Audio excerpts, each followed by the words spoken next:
नमस्कार बच्चों। आज की क्लास में आप लोगों का हार्दिक स्वागत है। और आज हम कक्षा 10वीं का जो ऑनलाइन टेस्ट आप लोगों ने दिया था सोशल साइंस का 23 सितंबर 2020 को, आज उस टेस्ट के हल करेंगे। हम लोग आज उस प्रश्नों के उत्तरों की व्याख्या हम लोग यहाँ करेंगे और आज उन सभी प्रश्नों के उत्तरों को जानने का प्रयास करेंगे जो आप लोगों के ऑनलाइन टेस्ट के अंदर आप लोगों को दिए गए थे। इन सभी प्रश्नों की एक खास बात ये रही थी कि ये सभी प्रश्न बहुत ही इम्पोर्टेंट थे।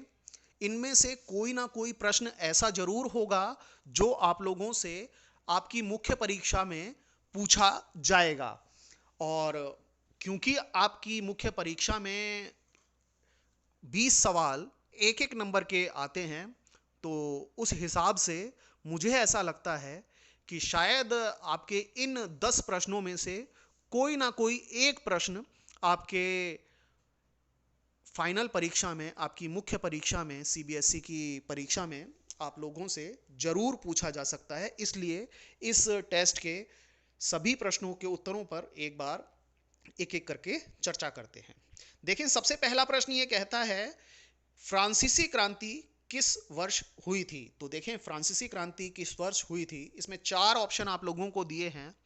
इसमें पहला ऑप्शन 1679, दूसरा 1789, तीसरा 1769 और चौथा ऑप्शन 1917 है। तो ये चार ऑप्शन आप लोगों को इस प्रश्न के अंदर दिए गए हैं, जिसका सही उत्तर, इस प्रश्न का सही उत्तर यानी फ्रांसीसी क्रांति जिस वर्ष हुई वो वर्ष था 1789, 1789, 1789।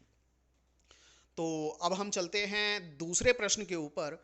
दूसरे प्रश्न में आप लोगों से पूछा गया है कि फ्रेडरिक सरयू कौन था, और इसके ऑप्शंस आपको चार दिए हैं। पहला ऑप्शन फ्रांसीसी, दूसरा ऑप्शन फ्रांसीसी सैनिक, तीसरा ऑप्शन फ्रांसीसी कलाकार और अंतिम जो चौथा ऑप्शन है वो आपको दिया गया है फ्रांस का राष्ट्रपति। तो इन चार ऑप्शन में से आपको कोई भी एक सही ऑप्शन चूज करना था, और जो सही उत्तर है वो है फ्रांसीसी कलाकार। देखें, अगर आपसे इन चारों ऑप्शंस में आपका पहला ऑप्शन भी सही हो सकता था, यदि फ्रांसीसी सैनिक, फ्रांसीसी कलाकार, फ्रांस के राष्ट्रपति की जगह आपसे इन तीनों ऑप्शंस की जगह किसी अन्य देश का नाम लिख दिया जाता, तो आपका आंसर फ्रांसीसी भी सही हो सकता था। लेकिन क्योंकि यहां नीचे के ऑप्शन में एकदम क्लियर कर दिया गया है फ्रांसीसी कलाकार, तो फ्रेडरिक सरयू फ्रांसीसी कलाकार था जिसने चार चित्रों की एक श्रृंखला बनाई थी और उसमें जनतांत्रिक विचारधाराओं को दर्शाने वाले चित्र उसने खींचे थे, चित्र उसने बनाए थे। तो ये फ्रेडरिक सरयू के बारे में दूसरा प्रश्न था। इसके बाद आप लोगों से तीसरा प्रश्न पूछा गया है, और तीसरे प्रश्न के अंदर आप लोग देखें इस प्रश्न को।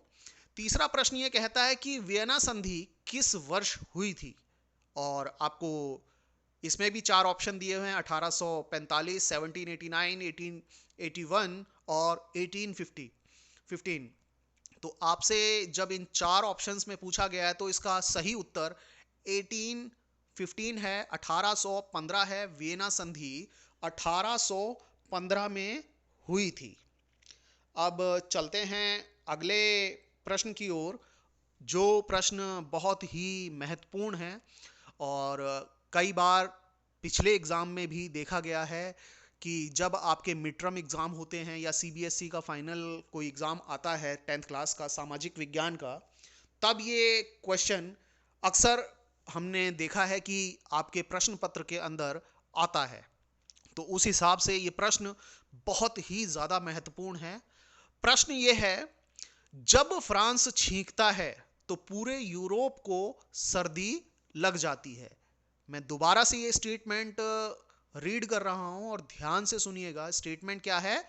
जब फ्रांस छींकता है तो पूरे यूरोप को सर्दी लग जाती है। यह कथन किसका है? ये जो स्टेटमेंट है ये किसकी है? इसमें चार ऑप्शन आप लोगों को दिए गए हैं, मेटरनिख, बिस्मार्क, हिटलर और मुसोलिनी। आपका जो सही उत्तर है, ये जो स्टेटमेंट है, जब फ्रांस छींकता है तो पूरे यूरोप को सर्दी लग जाती है, इस कथन को जिसने कहा था वो थे मेटरनिख। और जैसा कि मैंने इस प्रश्न से पहले आप लोगों को बताया, ये बहुत ही महत्वपूर्ण प्रश्न है जो आप लोगों से आपके एग्ज़ाम में पूछा जा सकता है। तो ये आप लोग याद रखिएगा कि ये एक बहुत महत्वपूर्ण प्रश्न है।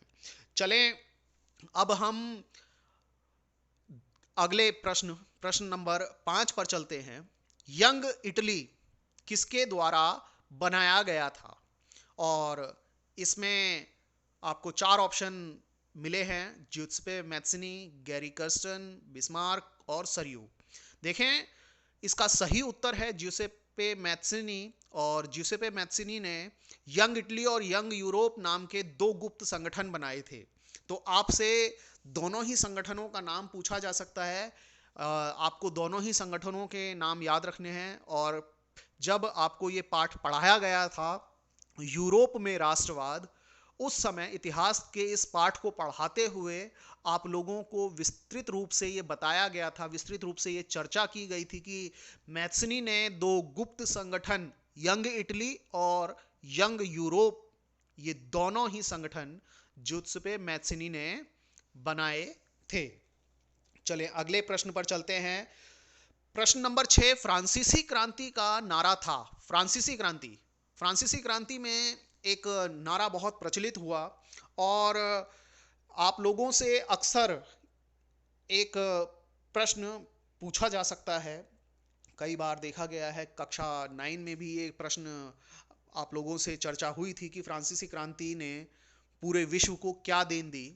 और 10वीं क्लास में भी अब फ्रांसीसी क्रांति के ऊपर जब चर्चा हो रही है, तब भी ये चीज़ आप लोगों के सामने घूमकर दोबारा से आ रही है।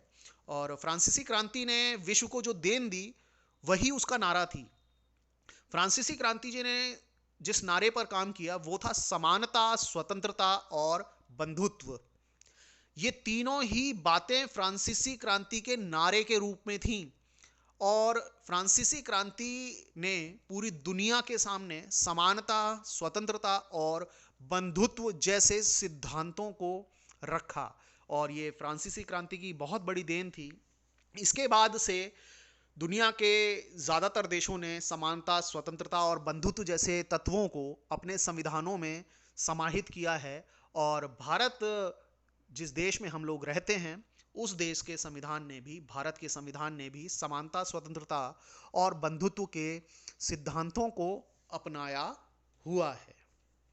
चलें, अब अगले क्वेश्चन पर चलते हैं हम लोग। आपसे अगला क्वेश्चन पूछा गया है, प्रश्न नंबर 7।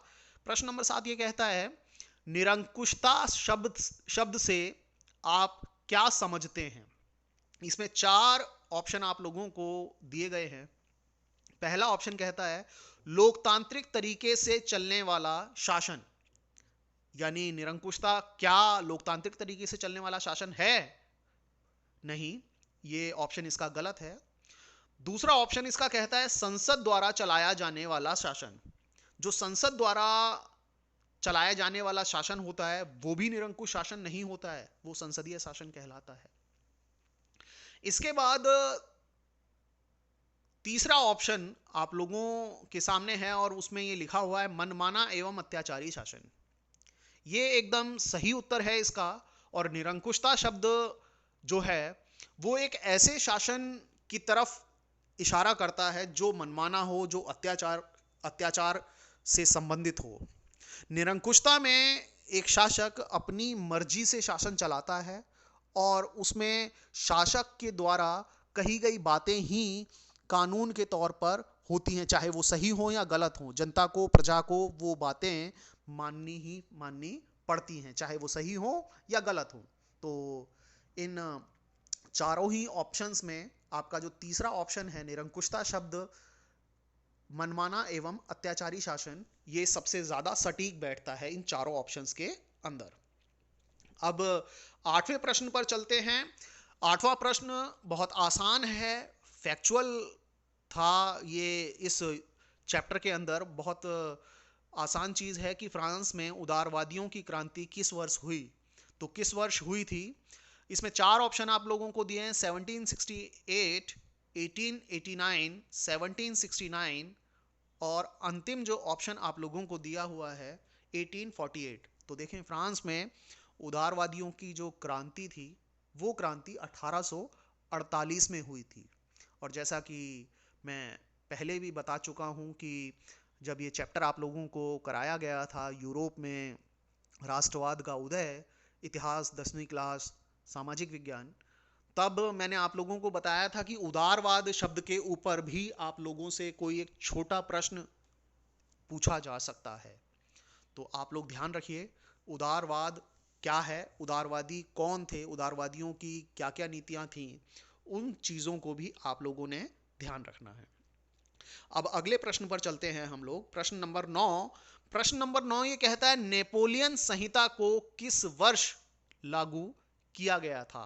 तो देखें, नेपोलियन संहिता या नागरिक संहिता, इसे 1804 में लागू किया गया था। आपको यहां चार ऑप्शन दिए गए हैं, जिसमें से तीन ऑप्शन आप लोगों के लिए कंफ्यूज करने के लिए डाले गए हैं। उसमें 1879, 1848 और 1815, ये तीनों ऑप्शन गलत हैं। आपका सही जो ऑप्शन है वो 1804, 1804 है। नेपोलियन संहिता 1804 में लागू की गई थी। अब इस प्रश्न पत्र के हम अंतिम प्रश्न पर बात करेंगे। ये प्रश्न भी एक बहुत महत्वपूर्ण प्रश्न है।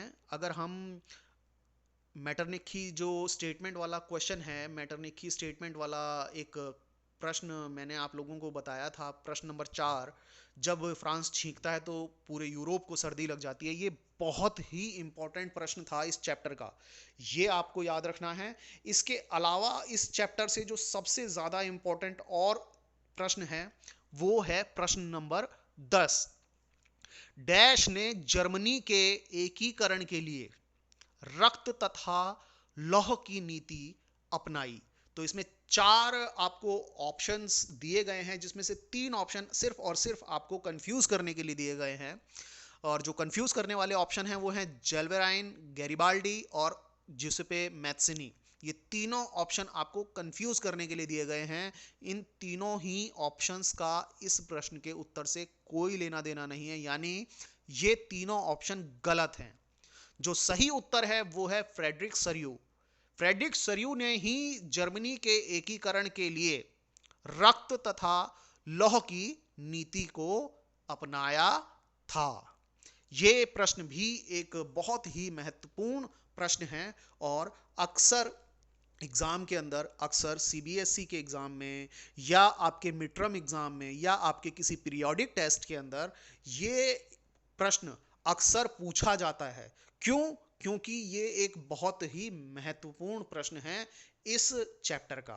तो देखें, यूरोप में राष्ट्रवाद का उदय, इतिहास का जो चैप्टर है, उस चैप्टर से ये 10 प्रश्न हैं आप लोगों के सामने, जो 10 के 10 प्रश्न आप लोगों को करने हैं और इन 10 के 10 प्रश्नों का उत्तर आप लोगों ने सही से याद रखना है। क्यों? क्योंकि ये सभी प्रश्न आपके मुख्य परीक्षा के हिसाब से तैयार किए गए हैं और बहुत ही महत्वपूर्ण प्रश्न हैं ये। तो उम्मीद करता हूं आप सभी सामाजिक विज्ञान 10वीं क्लास के लिए जो इतिहास का चैप्टर है, इतिहास का पाठ है यूरोप में राष्ट्रवाद का उदय, उस चैप्टर से एक एक अंक के इन 10 के 10 प्रश्नों को बहुत आसानी से अब आप याद रख पाएंगे और मुख्य परीक्षा में अधिक से अधिक अंक ले पाएंगे। धन्यवाद। Best of luck.